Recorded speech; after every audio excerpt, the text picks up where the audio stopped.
Statue of Liberty then was now in the untold evolution. Frederick Auguste Bartholdi was the architect who, in addition to being a gift from France, was responsible for designing the Statue of Liberty, which was also used as a lighthouse in its early years.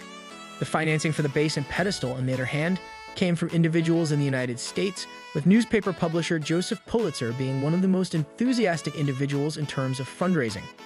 During a centennial exposition that took place in Philadelphia in the year 1876, the forearm and torch of the monument are seen being shown in this photograph. The general public had the opportunity to ascend to the balcony of the torch for a fee of 50 cents. When people look at the Statue of Liberty, the first thing that comes to their minds is that it is a symbol of the United States of America. That is a celebration of the fact that the United States of America is a nation of immigrants. It's clear that this connection exists because the plaque on the monument features the well-known poem by Emma Lazarus, which reads, "Give me your tired, your poor, your huddled masses yearning to breathe free." Nevertheless, the plaque was added in 1903, and it diverted attention away from the statue's primary objective, which was to encourage the people of the United States to acknowledge the significance of freeing themselves from slavery. It was Édouard de Laboulaye, who is more commonly referred to as the father of the Statue of Liberty, who initially conceived of the idea of the Statue of Liberty. Laboulaye was a well-known political thinker and abolitionist who spent a significant portion of his career advocating for democracy in France. He was born in France in the first century of the 19th century. After the end of the Civil War, Laboulaye held the belief that the United States of America should serve as a model for other nations to emulate in terms of democracy and freedom. In his capacity as president of the French Anti-Slavery Society, which was a body that gathered funds for newly freed slaves, Laboulaye expressed his strong support for the United States' decision to pass the 13th Amendment, which would ultimately lead to the abolition of slavery. Giving life to the dream. An essential part of Lady Liberty's history has always been the organization's ability to raise money and bring people together. It all started with making an effort to secure funding for this unique endeavor. The individuals of the United States of America would be responsible for funding and constructing the pedestal, while France would be in charge of making the statue and assembling it in the United States. In France, public levies, a variety of kinds of entertainment, and a lottery were utilized in order to secure financial contributions. In order to raise money for the pedestal, activities such as prize fights, art exhibitions, auctions, and benefit theatrical performances were conducted in the United States. In the year 1883, poet Emma Lazarus composed her well-known sonnet, The New Colossus, for the purpose of an art and literary auction. Despite all of their efforts, they were not successful in gathering money for the pedestal. To encourage people to take action, Joseph Pulitzer published an advertisement in his newspaper, The New York World, in the year 1885, asking readers to make a contribution to the cause. As a form of compensation, Pulitzer published the names of all of the donors in the newspaper. The public did not shy away from the challenge, as evidenced by the fact that 120,000 individuals contributed more than $100,000 and secured the remaining monies required for the pedestal of the statue. While this was going on in France, Bartholdi needed the expertise of an engineer in order to address the structural challenges that were linked with the creation of such a massive amount of copper sculpture. Immediately before the construction of his renowned tower, Alexander Gustave Eiffel was commissioned to create the enormous iron pylon and secondary skeletal framework that enables the copper skin of the statue to move freely while remaining in an upright position.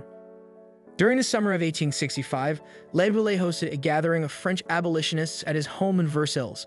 The purpose of the gathering was to discuss the possibility of presenting a gift to the United States of America in order to recognize the importance of the liberation of the slaves. Laboulaye was assisted in bringing this notion to life by the French sculptor Frédéric Auguste Bartholdi, who created several models and concepts that eventually evolved into the monument that we are familiar with today.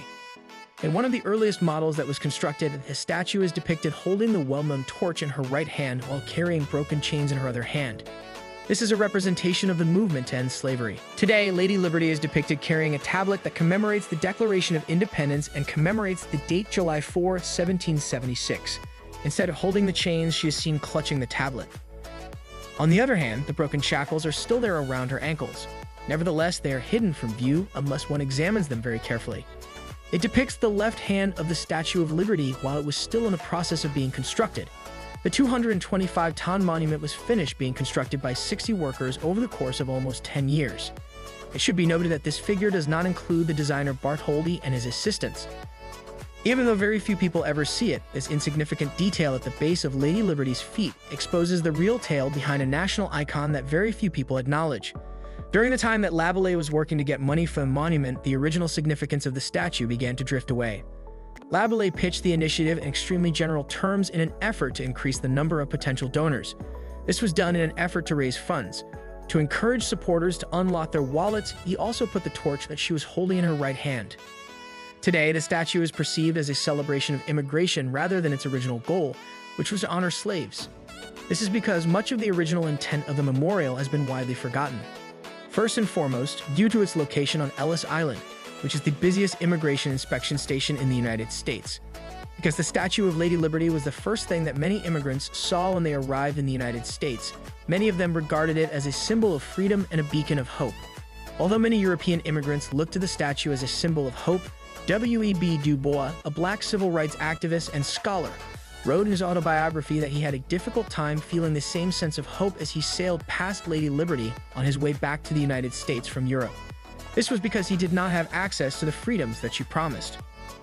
A group of specialists concluded that the original torch could not be restored during the 1980s when the foundation was in the process of renovating the statue in preparation for its centenary celebration. Over a century, Bartholdi's solid copper flame had undergone a significant transformation, becoming primarily composed of glass. Rainwater and corrosion from the environment had caused irreparable damage to the original torch above the handle, rendering it unusable for repair. After being dismantled on July 4, 1984, it was replaced by a copy that was designed in the same manner as Bartholdi's original. In the Inspiration Gallery of the Statue of Liberty Museum of the United States of America, the original torch is currently on exhibit. The struggle for racial equality and justice in the United States of America has not yet been successfully accomplished, and it is still ongoing, as seen by the high rates of poverty, unemployment, and incarceration among African Americans. As Americans, we have a greater obligation than ever before to educate ourselves and acknowledge the history of our country. Throughout American history, the struggle of African Americans has been mostly ignored and concealed. Enjoyed the content? Don't forget to like, subscribe, and drop a comment below.